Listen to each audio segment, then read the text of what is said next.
Hello everyone, welcome to बी वंशोहलिक। आज हम संस्कृत पेपर का क्वेश्चन डिस्ट्रीब्यूशन देखेंगे टॉपिक वाइज। हर सब्जेक्ट का क्वेश्चन पेपर पैटर्न पता होना ज़रूरी है सो दैट किस टॉपिक को कैसे प्रिपेयर करना है इसका आइडिया आएगा एंड वैसे ही आपको प्रैक्टिस करनी है। So let's start with paper 1 of Sanskrit. सबसे पहले सेक्शन ए, सेक्शन बी और सेक्शन सी। सेक्शन ए में आते हैं एमसीक्यूज, सेक्शन बी में आते हैं 8 एसएक्यू और सेक्शन सी में आते हैं 4 एलएक्यू। तो 8 SAQ each carries 5 marks. 8 SAQ में से 7 एसएक्यू आपके मस्ट नो टॉपिक में से आते हैं और एक जो क्वेश्चन होता है एसएक्यू का वो डिजायर टू नो टॉपिक में से आता है।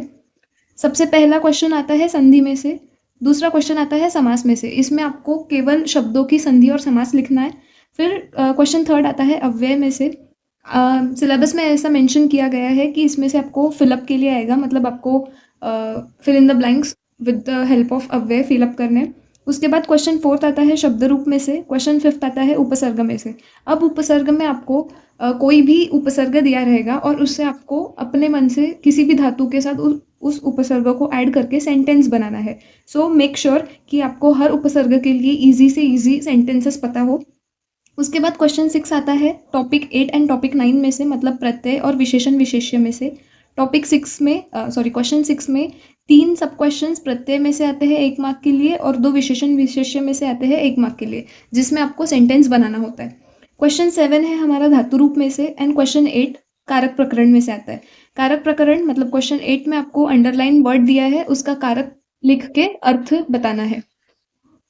फॉर एग्जाम्पल अगर आपको वैद्यम शब्द दिया है तो वैद्यम में वैद्य शब्द की द्वितीय एक वचन यूज हुआ है और कर्ता ने कर्म को, इस हिसाब से वैद्य को इसका अर्थ होता है, तो आपको कारक बताना है और उस विभक्ति के हिसाब से उसका अर्थ बताना है।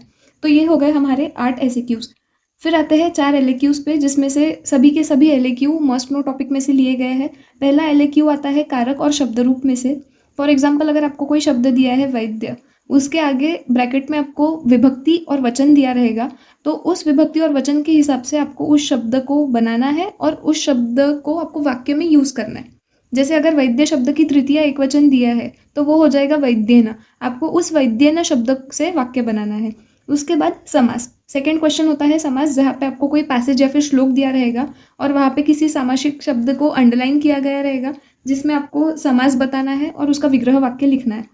थर्ड क्वेश्चन आता है संधि में से, जहाँ पे आपको संधि पहचाननी है, उसका प्रकार लिखना है, सूत्र लिखना है।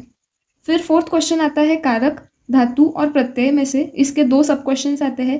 पहले सब क्वेश्चन में आपको पर्टिकुलर कोई धातु दिया रहेगा और उस धातु के साथ आपको तव्यत, तुमुन, ल्यप, त्वत और शत्रुशानच में से, मतलब इन 5 प्रत्ययों के साथ आपको वो धातु मिला के शब्द बनाना है। फिर दूसरा सब क्वेश्चन है वाच्य प्रयोग, मतलब प्रयोग, कर्तरी, कर्मणि और भावी प्रयोग में आपको सेंटेंसेस बनाने हैं। सेक्शन ए एमसीक्यूज में पहले 5 जो एमसीक्यूज होते हैं वो टॉपिक ए मतलब माहेश्वर सूत्र, उच्चारण स्थान और प्रयत्न में से आते हैं। 6 to 10th एमसीक्यूज जो होते हैं वो टॉपिक 2 संज्ञा प्रकरण में से आते हैं। 11, 12, 13, 14 एंड 15 टॉपिक 5 कारक से आते हैं। 16 to 18 टॉपिक 10 प्रत्यय में से आते हैं। 19th एंड 20th जो एमसीक्यू होता है वो टॉपिक 11 विशेषण विशेष्य में से आते हैं। अगर हम पेपर 1 को देखें तो उसमें से एज पर क्वेश्चन डिस्ट्रीब्यूशन कारक सबसे इंपॉर्टेंट टॉपिक है, क्योंकि एमसीक्यूज में भी मैक्सिमम क्वेश्चन कारक में से आए हैं। एसएक्यू और एलएक्यू में भी कारक को ज़्यादा इंपॉर्टेंस दिया है। सो आप कारक को, आपको वैसे तो किसी भी टॉपिक को छोड़ना नहीं है, बट कारक को अच्छे से करना है। उसके बाद हम देखते हैं पेपर 2। पेपर 2 का सेक्शन ए जो होता है उसके सभी क्वेश्चंस मतलब एमसीक्यूज आयुर्वेद इतिहास में से ही आते हैं। सेक्शन बी एसएक्यू जो होता है वहाँ पे 7 क्वेश्चंस मस्ट नो में से आते हैं और एक question desire to know topic में से आता है। पहला जो एसएक्यू है उसमें श्लोक में आपको अंडरलाइन शब्द दिया रहेगा, उसका आपको शब्द रूप और धातु रूप पहचानना है। और ये जो क्वेश्चन है वो टॉपिक नंबर 3 अष्टांग हृदय सूत्रस्थान और वैद्यकीय सुभाषित साहित्य के श्लोक में से पूछे जाएंगे। उसके बाद सेकेंड क्वेश्चन आपका फिर से श्लोक का आता है, जहाँ पे आपको श्लोक का अन्वय लिखना है और अर्थ लिखना है। ये भी वैसुसा और अष्टांग हृदय के सूत्रस्थान वाले श्लोक में से आएंगे। उसके बाद थर्ड क्वेश्चन, थर्ड एसएक्यू जो है उसमें भी श्लोक का आपको अन्वय और अर्थ बताना है, बट ये श्लोक आपको टॉपिक 2 एंड टॉपिक 3 में से आएंगे। टॉपिक 2 है आपका परिभाषा एंड टॉपिक 3 है अष्टांग हृदय सूत्रस्थान और वैसुसा के श्लोक। फिर फोर्थ एसएक्यू जो है वो प्रयोग पे आएगा और ये प्रयोग के सेंटेंसेस जो है वो टॉपिक 3 एंड टॉपिक 4 दोनों में से पूछे जा सकते हैं। फिफ्थ एसएक्यू टॉपिक नंबर 2 परिभाषा में से पूछे जाएंगे। सिक्स्थ एसएक्यू निरुक्ति और पर्यायी शब्द, ये आपका टॉपिक 1 निरुक्ति और पर्यायी शब्द में से ही पूछा जाएगा। सेवेंथ एसएक्यू है संस्कृत भाषायाम अनुवाद, मतलब संस्कृत भाषा में आपको अनुवाद करना है। और 8 क्वेश्चन है मातृभाषायाम अनुवाद, मतलब हिंदी या मराठी में आपको जो पैराग्राफ दिया रहेगा संस्कृत में उसको अपने लैंग्वेज में ट्रांसलेट करना है। तो ये दोनों क्वेश्चन मतलब 7 और 8 टॉपिक 3 और 4 मतलब अष्टांग हृदय सूत्रस्थान या फिर वैद्यकीय सुभाषित साहित्य और पंचतंत्र कथा, इन तीनों में से कहीं से भी आ सकते हैं। तो ये हो गया हमारा डिस्ट्रीब्यूशन एसएक्यू के लिए। जो एलएक्यू है उसमें पहला एलएक्यू कथा सारांश आएगा संस्कृत में, मतलब आपको कोई पैरा दिया रहेगा पंचतंत्र कथा का या फिर आपको कोई कथा दी रहेगी, उसको आपको संस्कृत में सारांश लिखना है। सेकेंड एलएक्यू है टिप्पणी लेखन, 2 टिप्पणियाँ पूछेंगे, वो परिभाषा में से आएंगे दोनों भी। थर्ड एलएक्यू जो है उसमें 2 सब क्वेश्चंस आते हैं। पहले में पूर्ण वाक्य न उत्तरतः आपको पंचतंत्र कथा दी जाएगी या फिर निरुक्ति दिए जाएंगे। वैद्यकीय सुभाषित साहित्य में से भी ये हो सकते हैं। तो आपको क्वेश्चंस पूछे जाएंगे और आपको उसे फुल सेंटेंस में आंसर करना है संस्कृत में। सेकेंड सब टाइप जो है उसमें निरुक्ति और पर्यायी शब्द लिखना है।